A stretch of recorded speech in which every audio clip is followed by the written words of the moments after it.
오늘 저와 여러분에게 주시는 하나님의 말씀 요한복음 12장 1절에서 11절 말씀을 통해서 당신의 헌신으로 예수님이 드러나게 하라. 당신의 헌신으로 예수님이 드러나게 하라. 이런 제목으로 하나님의 말씀을 선포하겠습니다. 주의 말씀이 선포될 때에 하나님의 은혜와 축복이 함께하기를 예수 그리스도의 이름으로 축원드립니다. 아멘.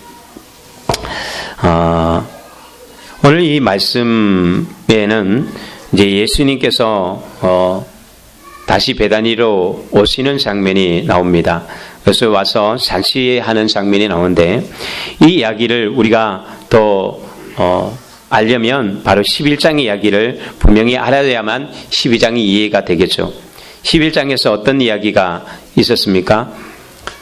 죽었던 나사로가 무덤에 들어갔다가 죽은 지 4일 만에 무덤에서 나온 놀라운 이야기가 바로 11장에 나옵니다.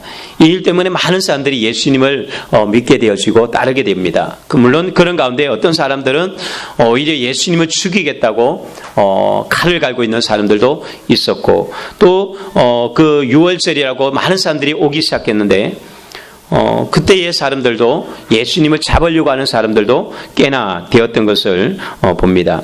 그런 가운데 오늘 성경에 보면 6월절 엿새 전에라는 딱 기간이 나와 있고 베다니에 예수님께서 오셨는데 바로 그것이 죽었던 나사로가 부활했던 곳이라고 이야기합니다. 예수님은 다시 이곳에 찾아왔습니다. 무엇 때문에요? 이 마을 사람들이 예수님을 위해서 잔치를 준비했습니다. 거기서 예수를 위하여 잔치할세 예수님을 위해서 뭔가 큰 잔치를 벌여놓고 초청을 한 것이죠. 그리고 예수님은 이곳에 오셨는데 마태복음이나 마가복음에 보면 이 집이 나사로의 집이 아니라 예전에 나환자였던 시몬의 집이다라고 이야기합니다. 그러니까 이 나환자였다는 것은 나환자인데 그 집에서 했다는 것은 시몬이 나병에서 나았다는 이야기거든요. 예수님께서 많은 나병 환자들을 치료했는데 이 시몬도 바로 그 중에 한 사람이었다는 것을 봅니다. 그런데 오늘 말씀에 보면 성경에 나오는 것은 시몬은 나오지 않습니다. 등장인물이 보면 마르다, 나사로, 마리아라는 이름이 등장하게 되죠. 그러니까 이 잔치는 비록 나병 환자 시몬의 집에서 열려지고 있지만 이 잔치의 주인공은 나사로의 가정이라는 것을 우리는 보게 되었습니다. 그 가정에서 이것을 해야 될 텐데 그렇다면 왜 나사로가 부활했고 나사로가 이렇게 은혜를 입었는데 시몬의 집에서 하게 되는가? 우리 이런 것도 보면 나사로의 가정이 그만큼 얼마나 어려웠다는 것도 알게 됩니다. 죽음에서 살려줬으니까 예수님께 뭔가 대접은 하고 싶은데 그리고 마을 사람들 불러 모아다가 큰 잔치를 벌이고 싶은데 나사로의 집은 그런 넓은 집도 아니고 또 그럴 만한 재정도 없습니다. 동네 사람들이 이거 보니까 안타까워서 도와주는 거죠. 특히 예전에 예수님께로부터 나병에 치유받았던 시몬이 적극적으로 나서서 우리 집에서 우리 한번 하자. 내 그때도 하고 싶었지만 잘 못했는데 이번에 이 마을이 얼마나 경사스러운 일이냐. 저 고아로 자란 나사로, 마리아, 마르다. 그럼 저 가정에 하나님께서 얼마나 큰 은혜를 주느냐. 우리 예수님 모시고 잔치 한번 벌이자. 그렇게 해서 잔치를 벌였고 사람들이 마을 사람들 초청해서 이 잔치를 벌이게 되죠. 그런데 오늘 성경에 보면 이제 한 사람 한 사람들이 하는 장면이 보입니다. 2절에 보면 마르다는 일을 하였고 마르다의 은사가 뭐냐면은 주방 일을 잘해요. 요리를 잘하고 그러다 보니까 잔치를 벌이니까 마르다는 그 일을 열심히 하고 있습니다. 그리고 나사로는 어디냐? 죽었다가 살아난 나사로는 예수님 곁에서 사람들과 함께 어울려서 이야기를 나눕니다. 어떤 이야기 나누죠? 부활 이야기를 나누겠죠. 사람들이 저마다 질문할 거 아니에요. 야 나사로야 너 어땠냐? 너 그때 지옥 봤어? 천국 갔다 와봤어? 아니 너 예수님이 나오러 갈 때 그 소리가 들려서? 뭐 얼마나 신기한 이야기가 나오겠어요. 나사로도 신기하지만 동네 사람도 궁금하고 이런 이야기들로 또 예수님과 이야기하고 나사로는 그런 이야기하는데 앉아 있습니다. 그런데 전혀 예상하지 못하게 아무도 이렇게 모두가 분주하게 어떤 주방에서는 잔치 준비한다고 막 음식을 만들어내고 또 홀에서는 예수님과 사람들이 막 음식을 먹으며 담화를 나누고 있는데 갑자기 마리아라는 한 여인이 나타나더니 향료값, 여기 보면 나드 한 근이라고 나와 있는데 아주 비싼 나드 한 근이 있는 이 옥합을 예수님 발 앞에 딱 곁들여 가지고 다 쏟아붓습니다. 이게 얼마짜리냐? 300데나리온. 300데나리온은 노동자가 1년 동안 일한 연봉이에요. 그러니까 뭐 책정하기 나름이겠지만 보편적으로 한 오늘날로 말하면 한 3천에서 5천만 원 정도는 되겠죠. 한 병에. 뭐 큰 병도 아니에요. 그만큼 비싼 향수입니다. 근데 이 향수를, 이 비싼 것을 순식간에 예수님의 발에다가 다 쏟아 부었다는 거죠. 이 장면을 목격했던 가룟 유다가 냄새를 딱 맡더니 이건 나드 향료인데 이게 얼마짜리라는 것을 그는 바로 계산이 나오는 거예요. 이거 300데나리온이 3천만 원이 넘는 이 비싼 것인데, 아니 저 여자가 지금 뭐 하는 짓이지? 아니 저걸 가지고 가난한 사람들 나눠주면 얼마나 많은 사람들을 먹여 살리는데, 가난한 사람들에겐 저 돈이면 몇 년을 먹고 살 텐데 돈 아깝게 막 그냥 이 마리아를 비난합니다. 그런데 예수님이 뭐라고 말씀합니까? 예수님은 오히려 유다를 책망합니다. 유다야, 가만둬라. 그 여인이 하도록 그냥 내버려둬라. 그 여인이 한 일은 나의 장례식을 준비하기 위해서 한 것이다. 그러면서 가난한 사람은 항상 너희와 함께 있지만 나는 항상 잊지 못하다. 그래서 이 일로 말미암아 또 많은 사람들이 더 웅성거리면서 소문들이 나고 이 집으로, 잔치집으로 많은 유대인들이 와서 예수님을 또 믿게 되는 장면도 보게 되었습니다. 우리가 유다처럼 한편 생각하면 어떤 생각이 들어요? 아니 아무리 예수님도 예수님이지만 무슨 그 비싼 향유를 발에다가 3천만 원짜리를 쏟아부은다. 여러분 같으면 어떤 반응을 보일까요? 여러분들 자녀가 어느 날 캠프 갔다 와서 은혜 받더니 아빠 우리 하나님 앞에 헌신합시다. 오랫동안 보관해놓았던 금부치를 들고 가서 헌신하겠다고 할렐루야 하겠습니까? 이 미친놈이 너 교회 나가지 마. 교회 나갔더니 뭐 다 이런 말이 나올 것이고, 또 사람들도 어느 날 갑자기 여기에 금덩어리가 올라와 있거나 금구가 딱 올라와 있다면 어떨까요? 난리 나겠죠. 야, 교회가 이상해졌다. 뭐 사람들이 막 웅성웅성 할 것입니다. 정말 이 유다가 생각한 것처럼 저거는 낭비야. 그렇게 생각합니까? 아니면 야, 정말 아름답구나. 그 예수 믿으면 저렇게 헌신해야지. 이렇게 말할 수 있습니까? 여기서 우리의 신앙은 다 드러나요. 내가 예수님에 대해서 어떤 분으로 믿고 있는지, 그분을 어떻게 따르고 있는지는 결국은 여기서 드러납니다. 그래서 예수님이 그런 이야기를 했습니다. 물질이 있는 곳에 마음이 있다. 정말 하자면 이런 행동 속에 신앙 고백이 그대로 드러난다는 것이죠. 물질을 어떻게 쓰는가, 또한 그것에 대해서 유다의 생각과 마리아의 생각, 여기에서 확연하게 이제 드러나는 거죠. 그런데 성경은 뭐라고 이야기합니까? 유다는 도둑놈이다라고 얘기해요. 그렇게 말했던 유다가 말은 그럴싸했지만 실제로는 그 내면은 도둑놈이다. 실제로 또한 도둑질도 했다라고 얘기합니다. 도둑이 도둑을 잘 알아보거든요. 그리고 또한 그 모든 사람들을 그렇게 또 생각합니다.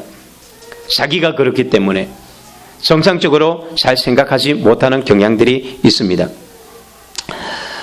자, 그런데 예수님께서는 이 부분에 대해서 이 여인의 한 일을 칭찬하셨을 뿐만 아니라 더 중요한 것은요, 오늘 성경에 안 나와 있지만 마태나 마가복음에는 뭐라고 하면은 이 여인이 한 일을 내가 복음이 전파되는 곳에는 어디든지 이 여인의 했던 이야기도 다 같이 전파된다고 했어요. 복음이 무엇입니까? 예수님이 우리 죄 위에서 십자가에 죽으신 이야기예요. 그리고 부활하셨다가 3일 만에 부활하신, 다시 살아난 이야기거든요. 그것이 복음이에요. 그런데 이 복음이 전파되는 곳에 이 여인의 일도 같이 끼워 놓겠다는 거예요. 예수님의 십자가 이야기, 부활 이야기를 할 때에 이 여인의 이야기가 필요하다는 거예요. 그만큼 중요한 사건이라는 거예요.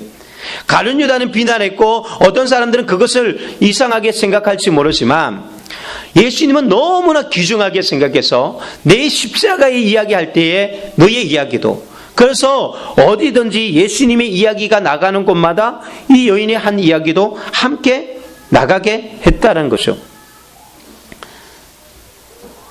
이것이 왜 중요하고 예수님은 왜 여기에 그렇게 감동하시는가?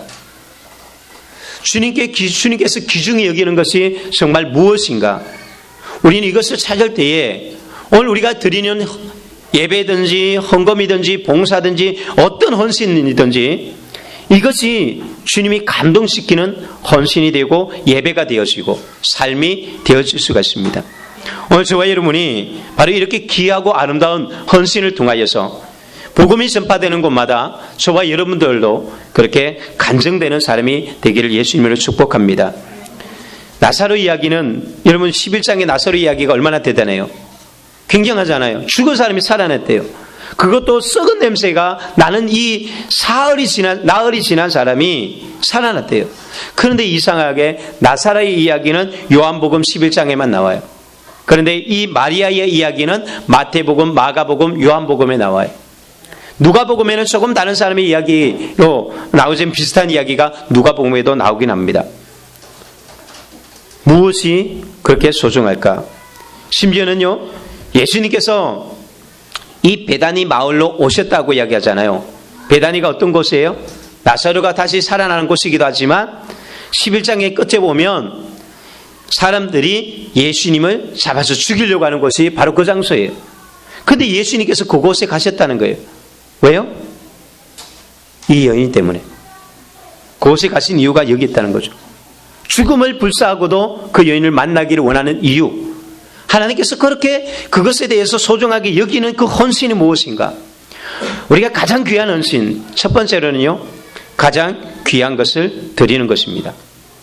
하나님은 우리가 하나님 앞에 드릴 때에 그냥 아무 것이나 드리는 것이 아니라 가장 귀한 것을 드릴 때에 그만큼 하나님은 값지게 생각한다는 것입니다. 자, 이들을 보십시오. 이 베단이라는 마을은 어떤 마을이라고 했습니까? 벳아니. 가난한 마을 사람들의 마을이라는 것이에요. 너무나 가난한 마을이에요. 가난한 집에. 가난한 집이라는 뜻이거든요. 가난한 마을에서 그 중에서도 예수님을 위해서 잔치도 벌일 수 없을 만큼 죽었다가 살아났는데 빚내서라도 뭔가 할 수 있을 것 같은데 그것도 할 수 없을 만큼 정말 가난한 가정이 나사로의 가정이에요. 그러기에 그 가정에서 이것이 나왔다는 것은 엄청난 거죠. 가룟 유다가 거기에 대고 이런 이야기합니다. 야, 저거 가지고 가난한 사람에게 나눠주지.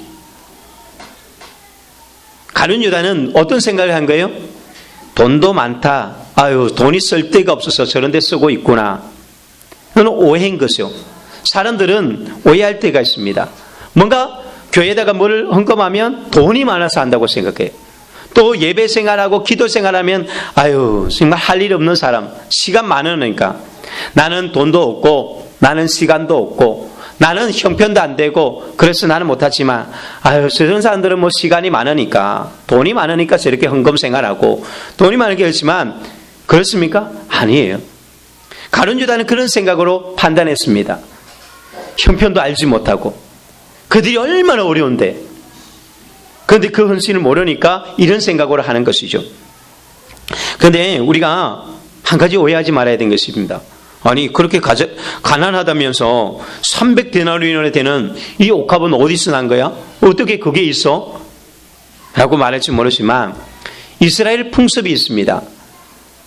여자들은요, 결혼하기 전에 바로 이렇게 결혼을 위해서 결혼 지참금으로 마련하는 것이 옥합이에요.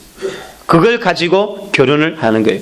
그러니까 여인들은 평생 성인이 결혼하기 전까지 이 옥합을 준비하는 게 결혼 준비예요. 다른 것도 준비하지만. 그래서 한 사람을 만나기 위해서 상승스럽게 이 집에는 마리아와 마르다 2명의 결혼 아직 예배 신부가 있어요. 이게 누구 것인지는 모르겠지만 이들은 어쨌든 가난했지만 결혼을 해야 되잖아요. 그게 모아둔 거예요. 배고프지만 아껴서 어쨌든 결혼해야 되니까 남겨두었던 거예요. 그런데 이것을 주님 앞에 드렸다는 것입니다. 그건 뭐예요? 나의 결혼을 접어두었거나 포기했거나 미루었거나. 그것은 여러분들이 결혼이 얼마나 소중한 걸 알 겁니다. 결혼은 인생이거든요. 결혼은 내가 살아왔던 날보다 앞으로 같이 살아갈 미래에 대한 많은 비전이 있습니다. 그런데 그것은 꿈을 접은 것이요, 미래를 접은 것이고, 또한 자신의 인생의 행복을 내가 접어놓는 것과 마찬가지. 마리아의 헌신은 그런 헌신이었습니다. 마리아에게는 너무나 소중한 거예요. 자기에게 가장 소중하다고 생각하는 것. 미래를 위해서, 꿈을 위해서, 자신의 미래의 행복을 위해서 그렇게 고통스럽게 모아놨던 것, 그것을 바쳤다는 거예요. 헌신은 이럴 때 아름다운 것입니다. 바느질 해가지고, 다른 사람 구두 닦기 해가지고, 또한 한 달 월급 얼마 안 되는 그것 가지고 모아뒀다가 헌신할 때, 여러분, 저는 그 영화는 못 봤는데 신문에 워낙 광고가 많이 나와서 철가방 우수씨인가요? 최수정 씨가 그거 촬영하다가 다리 다치고 막 그거까지 나오던데, 너무 감동적인 드라마인데 그게 실화거든요. 김우수 씨라는 이분이 고아 출신인데, 그런데 그분이 고아 출신이면서 맨날 방황하고 그러다가 교도소 들어갔다 나왔다 하는데, 그러다가 고아들을 만났는지 어린 아이들이 교도소로 들어오고 그러다 보니까 이 사람 속에 꿈이 생겼어요. 내가 이 교도소 나가면 쓰는 아이들이 이런 곳에 들어오지 않도록, 자기와 같은 처지, 고아나 가난해서, 그래서 생계에 범죄하는 아이들이 오지 않기 위해서 월급 70만 원을 받으면서 돈이 생기곤 하여튼 한 평짜리 독서실 있죠. 거기서 생활을 하면서 어린이 재단에다가 매달마다 기부를 하는 거예요. 이분이 1953년생인가 그런데요. 그런데 오래 못 사셨어요. 근데 그가 한 5년을 모은 게 300 얼마를 모았거든요. 이게 피 같은 돈이에요. 아껴서 자기가 누리지 못하면서 어린이 다음 세대를 세우기 위해서 그걸 드린 거예요. 그런데 어느 날 이 짜장면 배달하다가 교통사고로 죽게 돼요. 50몇 살에. 그런데 그분의 이 감동시라, 그분 때문에 많은 사람들이 나중에는요, 자기 그 몸까지 신체까지 다 기부했거든요. 우리는 이걸 가지고 아름답다 그래요. 감동합니다. 사람들이 그 바느질 해가지고 돈 버는 것 가지고 대학교나 이런 데 기부해 보십시오. 대기업이 얼마 냈다, 이거는 사람들은 눈 하나 깜빡하지 않잖아요. 돈 많은 것들이 이런 식으로 이야기하는데, 정말 진정한 가치와 또한 헌신이라는 것은 바로 여기 있습니다. 나의 가장 귀한 그것을 드리는 것. 왜 그렇습니까? 이건 신앙 고백이거든요. 예수님이 내 인생의 어떤 존재냐라는 것을, 바로 그것을 표시하는 것입니다. 예수님이 어떤 분인가? 마리아에게 있어서는 전부이라는 것이에요. 나의 미래, 나의 꿈, 나의 모든 것이 예수님이라는 그 고백이에요. 그는 그 미래가 어떻게 될지 모르지만 주님 앞에 그 모든 것을 맡기는 것이. 주님은 어떤 분입니까? 찬양받으시기에 합당하신 분, 가장 위대하시고 가장 존귀하신 분. 우리가 그렇다면 그분 앞에 가장 좋은 영광을 돌려야 합니다. 다른 어떤 것에는 드리면서 주님께는 쓰레기 같은 것을 드린다면 그것은 주님을 모독하는 거예요. 혹시 여러분들이 교회에 헌신하고 싶을 때, 여러분, 저도 우리가 이것도 중고고 다 중고지만, 될 수 있으면 그냥 중고, 집에서 쓰다가 못 쓰는 거 그냥 교회에 갖다 그렇게 하지 말고, 그런 것도 필요하면 하는 거예요. 하지만, 그러나 내가 쓸모없기 때문에, 내가 별로 중요하지 않기 때문에 그냥 교회에다가 드리는 그런 것보다는 정말 내게 아끼고 소중한 것을 드렸을 때에 그때 주님께서 기뻐하십니다. 우리가 주님 앞에 주님이 귀중하다고 생각하는 내 인생에 얼마만큼을 차지하느냐, 바로 여기에 달려 있습니다. 어떤 사람들은 효율성을 따지는 사람도 있거든요. 야, 이거 이 가룟 유다처럼 아니 나은 사람에게 이거 팔면 얼마나 계산을 해봐봐. 이런 이야기를 합니다. 그러니까 불신자들이 오늘처럼 불신자들이 주일날 돼가지고 교회에 나와서 하루 종일 주일 성수한다고 있는 모습을 보면 어떠다고 생각해요? 시간 허비한다고 생각하잖아요. 아니 저 시간에 나가서 돈이라도 벌면 가난하지도 않을 걸. 맨날 예배 드린다, 기도한다. 불신자들 생각 속에서는요, 기도 시간, 말씀 보는 시간, 예배 드리는 시간, 주일 성수하는 거, 교회 헌금하는 거, 이건 다 쓸데없는 일입니다. 차이가 뭐죠? 오늘 유다와 마리아의 차이가 무엇입니까? 마리아가 예수님에 대한 생각과 유다가 생각하는 예수님의 생각의 차이가 무엇입니까? 은혜의 차이죠. 은혜를 경험한 사람과 경험하지 못한 사람의 차이입니다. 그런 사람들은 늘 사무적으로 따집니다.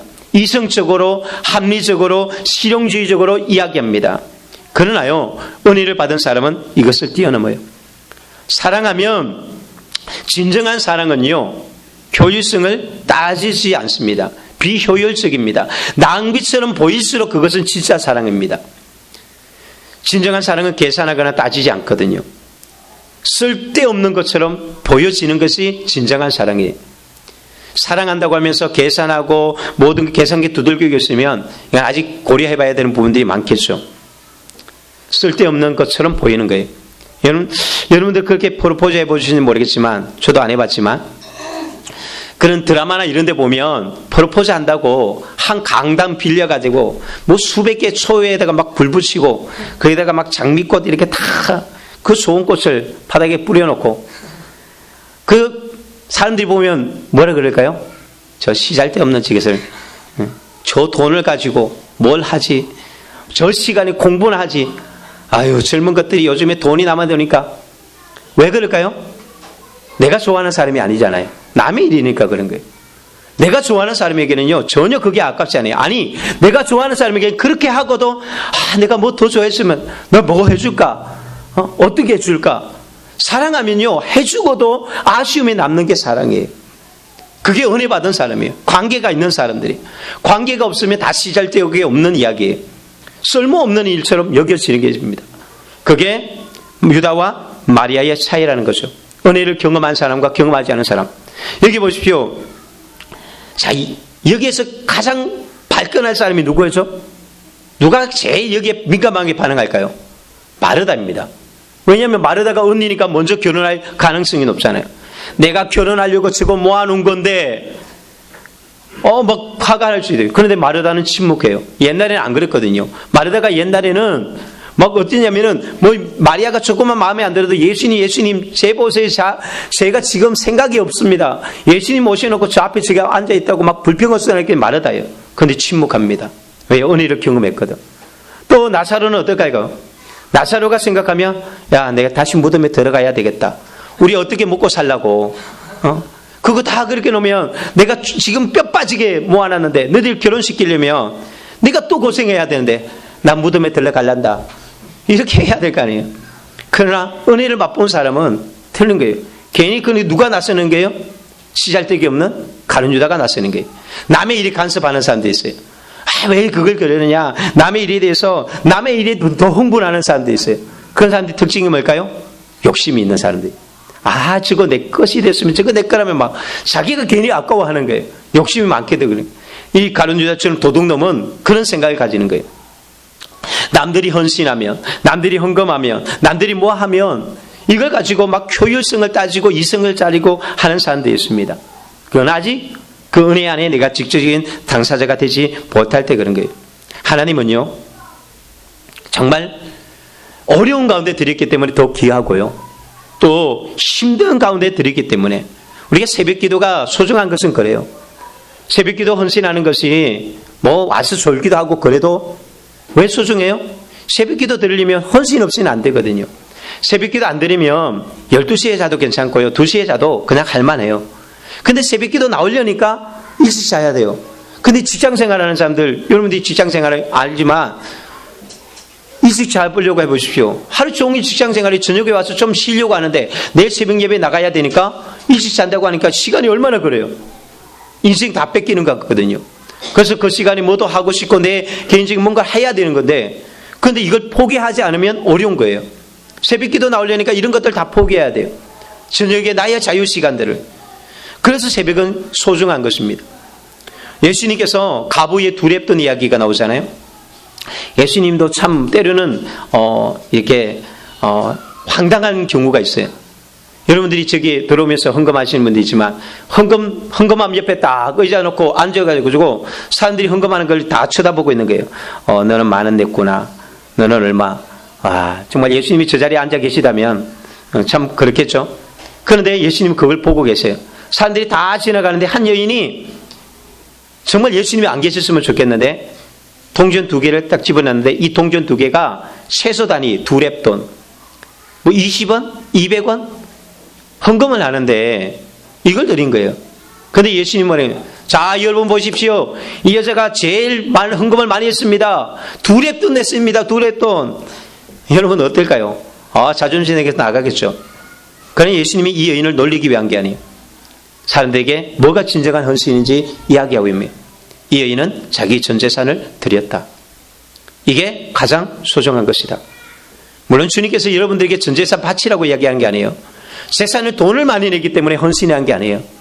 내가 가장 소중하게 여기는 그것을, 내가 가장 소중하게 여기는 시간, 내가 가장 소중하게 여기는 것을 드릴 수 있는 그 믿음이라면 그게 진짜 헌신입니다. 쓰다 남은 시간, 여유 있는 물질, 쓰다 남은 열정, 그것이 아니라 첫 열정, 첫 마음, 그 하나님 앞에 첫 것을 드리고 가장 귀한 것을 드리고 첫 시간을 드리고.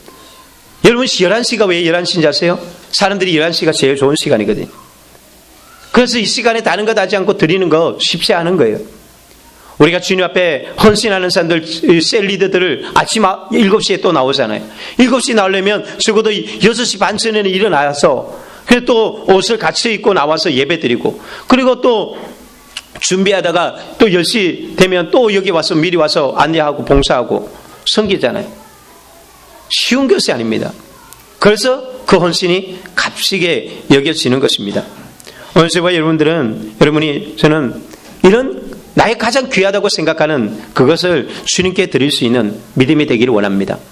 그래서 하나님께서 보셨을 때에 그 헌신을 아름답게 받아주는 헌신, 그리고 두 번째로 예수님께서 그렇게 귀중하게 여기시는 헌신은 뭐냐면, 그 헌신이 예수님의 구원사역과 구현사역에 동참하는 것이어야 한다는 것입니다. 그것이 되었을 때에 진짜 예수님께서 귀중하게 여기는 헌신입니다. 오늘 본문에 보면 이 세 부류가 나오죠. 마르다는 일을 하고 나사로는 예수님의 앞에 있었고 마리아는 향유를 깨뜨렸습니다. 그런데 이 중에서 다 아름답습니다. 예수님의 발 앞에서 말씀 듣는 것도 아름답고 또한 봉사하는 것도 아름다운 거예요. 그러나 주님께서 잊지 않겠다고 한 이야기는 마리아 이야기밖에 없습니다. 마르다 이야기는 주님이 기억한다라고는 말하잖아요. 소중하지 않은 것은 아니지만 주님께서 복음과 함께 기억되어지는, 잊을 수 없는 그 헌신은 뭐냐? 바로 이 마리아의 헌신인데, 왜 마리아의 헌신이냐? 7절에 그렇게 말씀하시죠. 가만두어 나의 장례할 날을 위하여 그것을 간직하게 하라. 예수님이 십자가에 돌아갈 것을 준비하는 행위였다는 것입니다. 그래서 귀중하다라고 얘기해요. 예수님이 십자가 사건과 이것이 연관되어 있다라고 얘기합니다. 12장 1절에도 보면 6월절 엿새 전에, 6월절이라는 것은 이제 예수님의 십자가에 돌아갈 시간이 얼마 남지 않았다는 거 얘기해요. 그런 가운데 이 여인이 했던 것은 바로 그 주님의 십자가를 준비하는 행위였다. 이 여인의 행위가 아름다운 것은요, 바로 여기 있습니다. 우리가 헌신이라고 다 같은 헌신이 아닙니다. 내가 무엇을 드릴 것인가, 또한 무엇을 위해 드릴 것인가, 여기에 따라서 헌신은 천차만별이에요. 가룟 유다만큼 예수님을 잘 따라다니는 사람들이 세상에 얼마나 되겠습니까? 제자들, 가룟 유다는 그런 사람이에요. 그러나 가룟 유다가 예수님의 회개를 담당하고 또 예수님의 업무를 담당하기 때문에 어딘지 항상 따라다녀야 돼요. 그래서 말만 하면 가룟 유다는 밥값 내야 되고 뭐하고 다 하는 거예요. 그러나 가룟 유다의 헌신은 하나도 기록되지 않습니다. 그리고 가룟 유다의 이야기는 이 12장 6절 이후로부터는 가룟 유다의 이야기는 더 이상 나오지 않아요.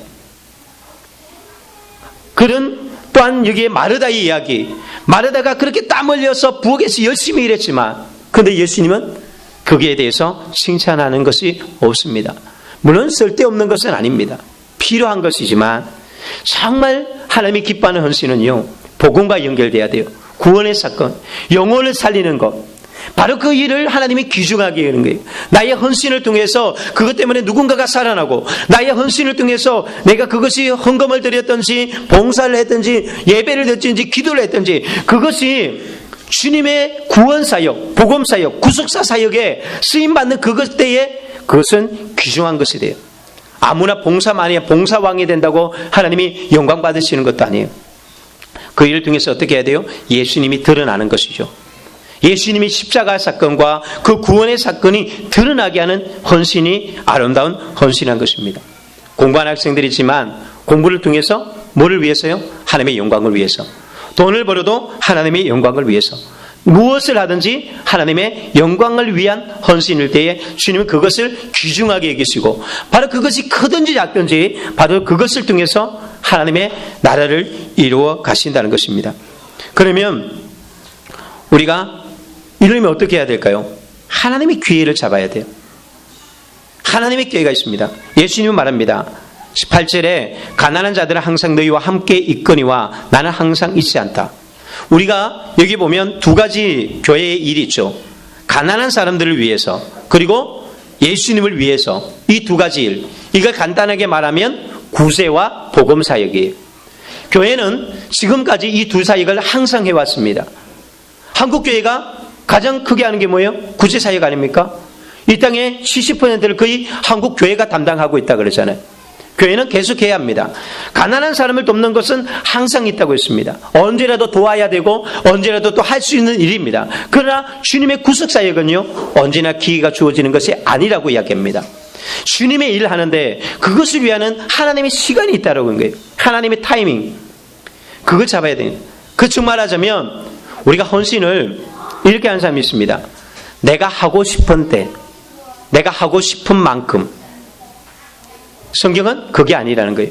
주님이 원하는 때에, 주님이 원하는 방법을 따라서 헌신할 때 그것이 귀중하게 생각하는 것입니다. 그러면 그 외의 시간에 아무리 땀 흘려도 그 가치가 별로 없다는 거예요. 우리가 효율성을 따진다면 바로 이것을 따져야 돼요.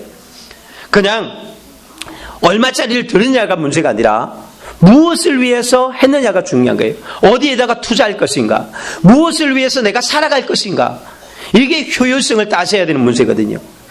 사람들은 열심히 일하고도 효과가 없는 사람도 있어요. 10시간 수고하고도 별로 칭찬을 못 받는 사람이 있는가 하면, 어떤 사람들은 30분 일하고도 엄청난 많은 열매를 거두거나 칭찬받는 사람이 있어요. 하나님의 일에는 양의 문제가 아닙니다. 구속사역에 사용되는 거예요. 그래서 제가 그런 이야기를 했지만 한번 생각해 보세요.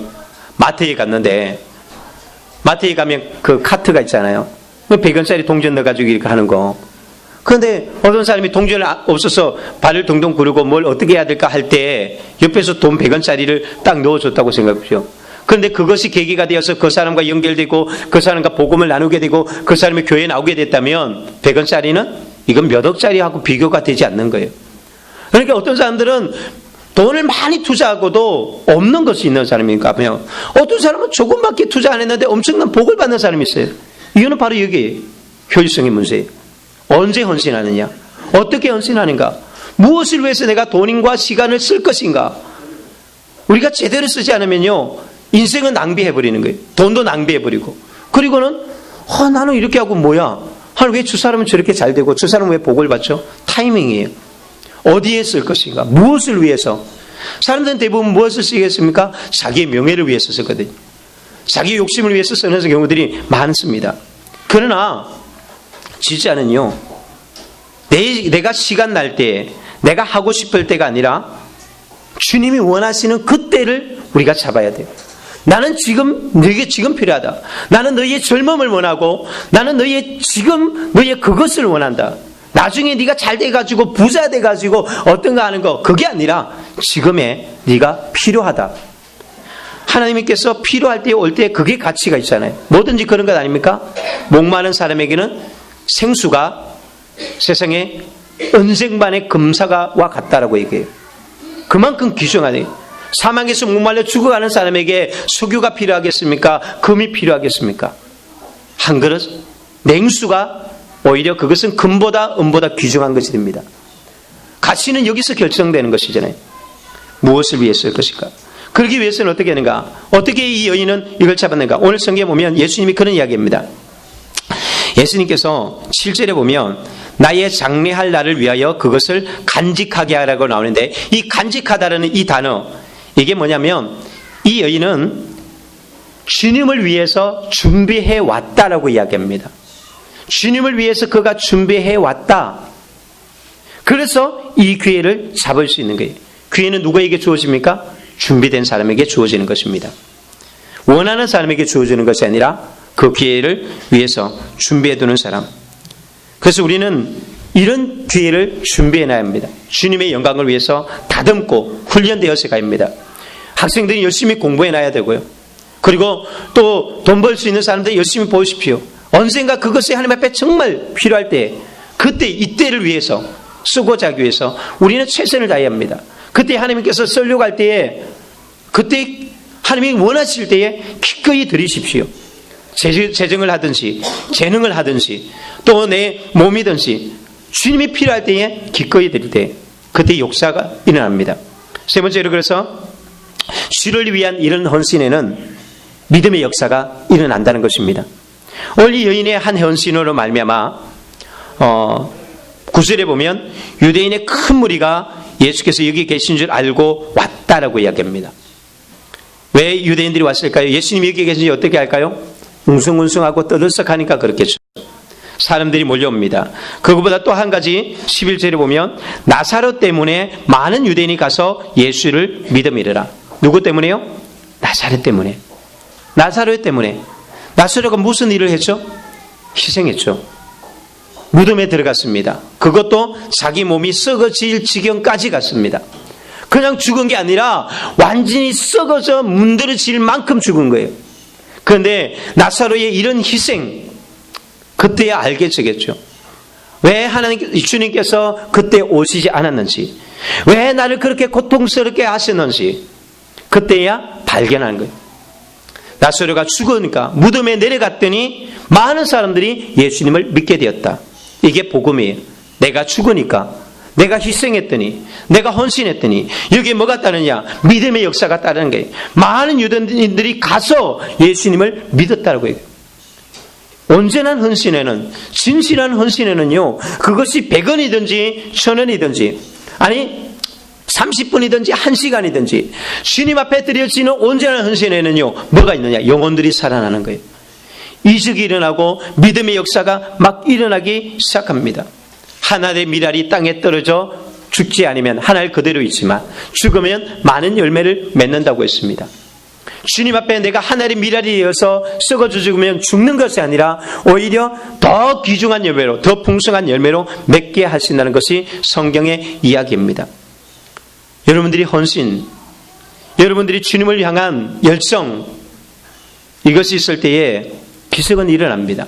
하나님의 부흥은 일어나고요, 하나님의 역사는 시작되었습니다. 제가 원래 우리 서진이랑 예원이가 대만 단기 선교회 이제 여름에도 가는데, 그러면서 중보교회 이제 목사님이랑 자주 또 만나게 되더라고요. 지난주 금요일에도 금요 이제 심야 기도 끝나고, 목사님 집에 가서 이야기 나누는데, 목사님이 하고 싶은 이야기가 참 많죠. 간증거리가 너무 많은 거예요. 그 복음의 사역의 현장에 가니까. 근데 거기서 제가 정말 마음속에 참 감동이 됐던 한 이야기인데, 대만에 선교하러 갔는데 교도소를 찾아간 거예요. 근데 대만이 복음화율이 얼마가 되냐면 4%거든요. 우리나라가 뭐 20%다 뭐 이렇게 하는데 4%예요. 그런데 그것도 2단까지 다 2단 사입이 포함해서 4%니까 진짜 기독교, 개신교는 2%밖에 안 돼요. 복음화율이 너무 낮은데 목사님이 찾아갔던 교도소에는 가봤더니 깜짝 놀란 게 예수 믿는 사람이 너무 많다는 거예요. 교도소인데. 아니 도대체 교도소에서 물론 많은 사람들이 전도도 하지만 복음화 요일에 비하면 너무 신기한 거예요. 그런데 의외에서 이런 역사가 일어납니다. 이 대만이 땅덩어리가 작다 보니까 교도소가 있어도 교도소 중심으로 아파트 단지가 있는 거예요. 이게 아파트 단지 안에 그냥 교도소가 있는 거와 비슷한 거예요. 이 땅이 좁으니까 그런데 한 청년이 이렇게 복음을 만나고 예수님을 믿게 되고 은혜를 받아서 자기 안에 영혼구원에 대한 열정이 생긴 거예요. 그런데 자기가 아파트에 이렇게 보니까 밑에 교도소가 있잖아요. 주사람들이 불쌍히 여기기 시작하는 거예요. 옛날에는 아유 저놈들 아주 정말 혐오시설 그냥 그렇게 욕만 했던, 근데 영혼의 구원에 대한 열정이 생기기 시작하니까 아 어떻게 전할까? 내가 전도하려고 죄를 지을 수도 없고, 그래서 그러다 보니까 고민하다가 어떤 생각이냐면은 자기 아파트에다가 아파트 베란다 창문에다가 불빛으로 십자가를 모양을 만든 거예요. 그래서 크게 만들어놓고 그냥 그것만 켰다가 껐다 하는 거죠. 저녁이 되면. 그런데 놀란 일이 여기서 벌어지는 거예요. 교도소에 있는 사람들이 그 십자가 그거 보고 회개하고 자기 죄를 이웃시기 시작하고 누군가가 와서 전도를 하는데 사람들이 마음이 막 열려서 예수님을 받아들이라는 거예요. 그런데 그들의 공통적인 간증이 뭐냐? 저 십자가다. 저것 때문에 아무것도 아닌 것처럼 내가 지체적으로 뭔가 말하지도 않았지만, 그런데 그것이 그 교도소를, 죄수들이 같이 있다고 하는 그 교도소를 바꿔놓더란 거예요. 여러분, 헌신이라는 것은 이렇게 놀라운 것입니다. 주님을 위해서 내가 나가는 것. 여러분, 그렇다고 해서 여러분 아파트에다가 다 십자가 또 이렇게 만들어 놓지 마세요. 그거 한다고 사람들이 다 바뀌어지는 거 아니에요. 뭐가 바꿔놓은 거예요? 주님을 향한 열정, 하나님을 향한 열정. 그것을 만들게 만들었고요. 그것이 기적을 만드는 거예요. 돈이 얼마든지, 또한 우리가 어떤 봉사를 했든지 정말 이 마음을 가지고 내가 거기에 아이디어를 가지고 헌신했을 때는요, 자꾸 그게 문제가 아니에요. 하나님 그 마음을 받으시고 그 헌신을 받으셔서, 그래 내가 이거 마리아의 이 헌신을 통해서 나의 십자가를 준비하는 것으로 예수님은 그렇게 해석하고 받아들이잖아요. 마리아가 그거 다 알고 했던 것은 아니에요. 주님께 드리고 싶었던 것뿐이에요. 그런데 주님은 그것을 십자가 사건, 복음 사건처럼 같이 연결시키고 있다는 것입니다. 이런 것이 어디서 나옵니까? 하나님의 은혜의 경험 아닙니까? 하나님은 비효율적인 사랑을 합니다. 아무것도 얻을 수 없는, 손해볼 수밖에 없는 것을 위해서 죄인된 우리, 심판받아도 아무 할 말이 없는 죄인들을 위해서, 원수되었던 우리를 위해서 자신의 아들을 십자가에 내어주었다는 것입니다. 아들을 사랑하지 않는 사람이 어디 있습니까? 그러나 주님께서는 저와 여러분들을 살리기 위해서 당신의 아들을 십자가에 못 박아 버렸다는 거예요. 이 비효율적인 사랑, 그런데 이 십자가의 은혜의 경험에서 헌신은 나옵니다. 마리아가 이렇게 헌신하게 된 것이 바로 여기 있거든요. 비천한 마을, 아무도 찾아주지 않는 마을, 나 환자나 있고 가난한 사람들만 모여있는 그 마을, 그런 예수님은 그곳에 찾아오셔서 친구가 되어주시고 벗이 되어주시고, 자신들이 인생의 가장 고비를 만났을 때 오셔서 오빠를 살려주시고, 그리고 더 큰 것은 뭘까요? 사람들이 예수님 죽이는 것 알면서도 굳이 자신들의 초청에 응해서 오신 예수님, 주님 오십시오, 내 인생 가운데서 찾아오십시오. 오시면 죽는 거거든요. 그 자리에 가면 죽는 것이고 고통당하는 것인데, 그것 알면서도 자기들 만나 주시려고 그 땅으로 다시 오셨던, 피하셨던 주님이, 유대인들을 피해서 광야로 나가셨던 주님이 이들을 만나기 위해서 다시 오셨다는 거예요. 이 은혜를 경험한 사람, 거기서 헌신이 나오는 것이죠. 마리아는 바로 거기에 감격하였고 주님 앞에 드리고 있습니다. 하나님의 눈먼 사랑, 그 은혜를 경험하셨습니까? 그 은혜를 믿고 있습니까? 그렇다면 저와 여러분의 삶을 기꺼이 드리기를 원합니다. 아직까지 여러분들이 안 믿어진다면 여러분 비난하지 말고, 왜 저 사람들은 목숨을 걸고 저 일을 할까? 아니, 돈이 저렇게 많이 든다면서 왜 저 일을 할까? 한번 생각해 보시고, 여러분들도 그 예수님의 은혜와 하나님의 그 은혜의 감격 속에 젖어들기를 원합니다. 믿는다면 마리아처럼 헌신하십시오. 가장 값진 것을, 가장 귀중한 것을, 그 시간과 물질이며 젊음을 주를 위해서 드려보십시오. 그러면 저와 복음이 전파되는 곳마다 저와 여러분들의 이야기도 함께 증거될 것입니다. 저는 바라는 것이 있다면 저만이 아니라 우리 한국교회에 있는 목회자들이 우리 교회 성도들 중에 그 이야기, 간증거리를 가지고 부흥 강사 목사님들이 가는 곳마다 천안의 빛과소공교회에 한 성도, 한 집사님이 계시는데 세계에 가도 우리나라에 가면 이런 믿음을 가진 사람이 있는데 가는 곳마다 예수님이 증거되는 곳마다 복음이 전파되는 곳마다 여러분들이 이름이 나올 만큼 자랑스러운 그리스도인, 정말 주님께서 기억하시는 그런 헌신을 이루기를 예수 그리스도의 이름으로 축원드립니다. 아멘.